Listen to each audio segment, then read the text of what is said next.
आज के वीडियो में हम लोग देखेंगे सिस्टम डिजाइन का सबसे important concept that is cap theorem. Cap theorem तीन शब्दों से बना हुआ है। पहला कंसिस्टेंसी, ये पिछली वीडियोस में मैंने आपको समझाया हुआ। कंसिस्टेंसी का मतलब ये होता है अगर दो यूजर सेम रिक्वेस्ट कर रहे हैं तो उनको सेम रिस्पॉन्स मिलना चाहिए, ऐसा नहीं कि दोनों लोगों को अलग रिस्पॉन्स मिल रहा हो। दूसरा अवेलेबिलिटी, अवेलेबिलिटी का मतलब ये होता है कि आपका सिस्टम हमेशा अवेलेबल होना चाहिए। जैसे आपने देखा होगा एग्जांपल, सोशल मीडिया हमेशा अवेलेबल होता है, लेकिन कई ऐसी IRCTC होता है वो कुछ टाइम के लिए अवेलेबल नहीं रहता, बैंकिंग वेबसाइट कुछ टाइम के लिए अवेलेबल नहीं रहती हैं। तो ये वेबसाइट हमेशा अवेलेबल नहीं रहती, तो इन्हें लो अवेलेबिलिटी कहते हैं, इन्हें हाई अवेलेबिलिटी कहते हैं। तीसरा इसे कहते हैं पार्टीशन टॉलरेंस। इसको भी मैंने आपको पिछली वीडियोस में समझाया हुआ है। पार्टीशन टॉलरेंस, इसका मतलब क्या होता है? इसका मतलब ये होता है जैसे एक डिस्ट्रीब्यूटर सिस्टम है, ठीक है। अब अगर इसमें नेटवर्क एरर तो आएगा ही आएगा, ये आप कभी नहीं कह सकते कि किसी भी सिस्टम में नेटवर्क का एरर नहीं आएगा। तो नेटवर्क एरर आने के बावजूद भी अगर आपका सिस्टम बहुत सही तरीके से चल रहा है, उसके अंदर कोई दिक्कत नहीं आ रहा क्योंकि आपने रिप्लिकेशन करके रखा हुआ है, तो उसके कारण क्या होता है कि उसे कहते हैं पार्टीशन टॉलरेंस। यानी कि अगर एक यहाँ से इसमें नेटवर्क एरर आ गया, इसका पार्टीशन हो गया, इस पार्टीशन होने के बावजूद भी आपका सिस्टम सही से चल रहा है, तो उसे कहते हैं, उस सिस्टम को कहते हैं कि वो सिस्टम पार्टीशन टॉलरेंट है। यानी कि अगर कोई एरर आता है आपके नेटवर्क में, आपका नेटवर्क में कोई प्रॉब्लम आता है, उसके बावजूद भी सिस्टम सही तरीके से चल रहा है, तो उसे कहते हैं पार्टीशन टॉलरेंस। अब कैप थ्योरम क्या है? कैप थ्योरम ये कहता है कि आपके पास तीन चीज़ें हैं, कंसिस्टेंसी, अवेलेबिलिटी, पार्टीशन टॉलरेंस। आप किसी भी सिस्टम में, किसी भी सिस्टम को डिजाइन करते समय इसमें में से सिर्फ दो ही चीज़ अचीव कर सकते हो। या आप अपने सिस्टम को कंसिस्टेंट और पार्टीशन टॉलरेंट बना सकते हो, या उसको हाईली अवेलेबल और पार्टीशन टॉलरेंट बना सकते हो, या उसको कंसिस्टेंस और अवेलेबिलिटी पा सकते हो, पार्टीशन टॉलरेंस लूज करना पड़ेगा। तो आपको हमेशा सिस्टम डिजाइन करते समय इस बात का ध्यान रखना पड़ेगा कि आप कौन सी दो चीज़ों को चाहते हैं, कौन सी वो दो चीज़ें हैं जो इन तीनों में से आपको सबसे ज़्यादा ज़रूरी है।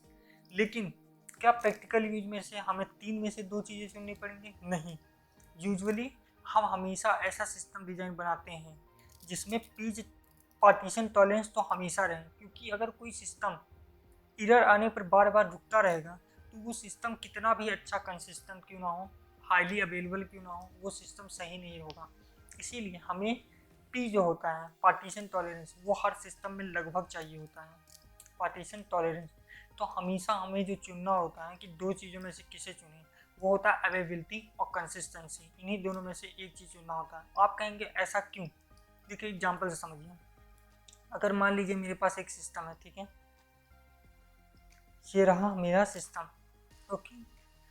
अब अगर मेरे पास इसमें यहाँ पर किसी ने कोई अपडेट कर दिया, डी को D2 बना दिया, और सेम चीज़ यहाँ पर भी मौजूद है, यहाँ पर भी मौजूद है। अब जो जिसने D को D2 बनाया, यहाँ तक चेंजेस आने में T टाइम लगेगा, यहाँ में चेंजेस आने में मान लीजिए T2 टाइम लगेगा।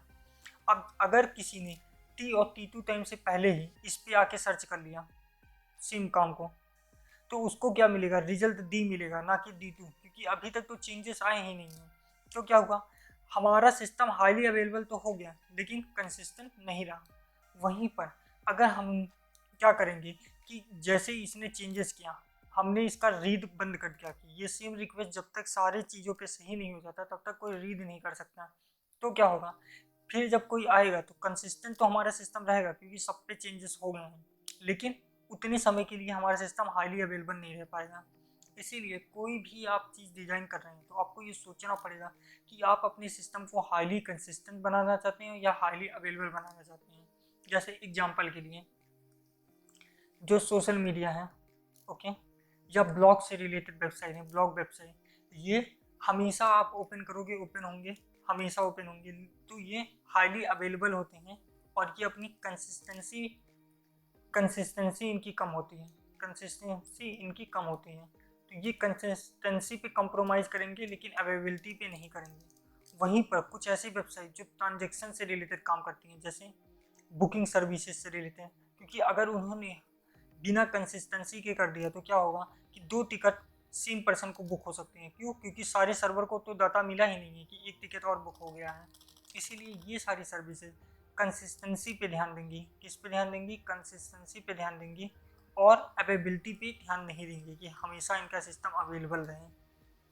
तो आपको समझ में आ गया होगा कि अगर आप कोई सिस्टम डिज़ाइन कर रहे हैं तो आपको ये सोचना पड़ेगा क्या सिस्टम डिज़ाइन करते समय अवेलेबिलिटी का हमें ध्यान रखना है कि कंसिस्टेंसी का रखना है, क्योंकि आप दोनों में से सिर्फ एक ही चीज़ है जिसे आप अचीव कर सकते हैं। तो आपको ये सोचना पड़ेगा कि आप कौन सा चीज़ अचीव करना चाहते हैं, कंसिस्टेंसी या अवेलेबिलिटी। आपका सिर्फ एक ही चीज़ अचीव होगा, ये बात तो आप समझ लीजिए। इसका एक चीज़ ये है कि अगर कोई सिस्टम जिसमें ट्रांजेक्शन बुकिंग जैसा कोई चीज़ होता है, जहाँ पर मनी से रिलेटेड, बुकिंग से रिलेटेड, ट्रांजेक्शन से रिलेटेड कोई काम होता है, वहाँ पर सिस्टम को कंसिस्टेंट होना ज़रूरी है। सिस्टम को कंसिस्टेंट होना ज़रूरी है। जैसे कि banking website, hotel booking services, ticket booking services, stock market, ऐसी चीज़ों में कंसिस्टेंट होना ज़रूरी है। क्योंकि अगर ये कंसिस्टेंट नहीं रहेंगे तो ट्रांजेक्शन गलत हो सकते हैं, बुकिंग किसी की गलत हो सकती है। तो ऐसी जगहों पे कंसिस्टेंसी ध्यान रखते हैं। लेकिन ऐसी चीज़ें जहाँ पर कंसिस्टेंसी का रोल ज़्यादा नहीं है वहाँ अवेलेबिलिटी रखिए, जैसे सोशल मीडिया, ब्लॉगिंग वेबसाइट, ये सारी चीज़ें में अब अवेलेबिलिटी का ध्यान रखिए। आई होप आपको क्लियर हो गया होगा। कैप थ्योरम का मतलब ये होता है कि आपके पास 3 चीज़ें हैं, कंसिस्टेंसी, अवेलेबिलिटी, पेज टॉलरेंस। इसमें से आपको 2 ही अचीव कर सकते हैं, लेकिन रियल केस में आपको हमेशा अपने सिस्टम को पार्टीशन टॉलरेंस तो रखना ही पड़ेगा, क्योंकि पार्टीशन टॉलरेंस इंपॉर्टेंट है। आप ऐसा नहीं कर सकते कि कोई सिस्टम मेरा कभी भी इरर कर दे रहा है, कभी भी वो सिस्टम बंद हो जा रहा है चलने से। तो आपको पार्टीशन टॉलरेंस तो हमेशा रखना पड़ेगा। तो चुनना किसके बीच में रहता है? कंसिस्टेंसी और अवेलेबिलिटी के बीच में। तो डिपेंडिंग अपॉन द सिस्टम आप कैसा चीज़ बना रहे हैं उसके हिसाब से आप दोनों में से कोई एक चीज़ सेलेक्ट करेंगे। अब नेक्स्ट वीडियो में मिलेंगे टाइम से रिलेटेड चीज़ों को लेकर। तब तक के लिए गुड बाय।